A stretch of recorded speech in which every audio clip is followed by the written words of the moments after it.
Hello, magandang hapon mga guys. Welcome to my vlog. So ito, diretso na mga guys. May binili ako ng talaba.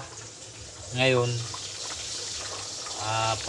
nagpakulo lang akong tubig, tapos ko lang dito mamaya. Lagay ko lang diretso dito sa planggana para bumukas siya. Pero hinugasan muna natin mga guys. Yan. Alam ko to na kilala nyo itong shell na ito. Napakasarap nito mga lods. Ayan. Magandang hapon sa inyong lahat. Saan mang sulok ng bansa, Luzon, Visayas at Mindanao. So ingat-ingat po tayo mga idol. Ito may kalamansi. Ayan. Tapos yan, nagayat na rin ako ng sibuyas. Ayan. Ito, gagawa tayo ng sausawan mga idol. Ayan, tuyo suka.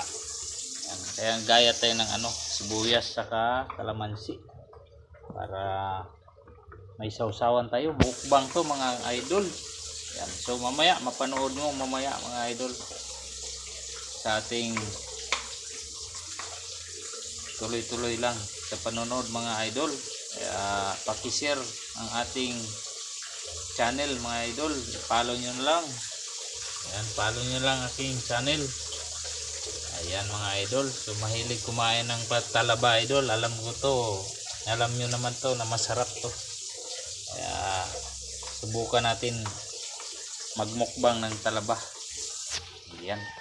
So yun mga idol, panoorin nyo na lang hanggang dulo. So hanggang dito lang muna ating vlog. Thank you for watching. Bye bye, God bless all. Ingat-ingat po tayo.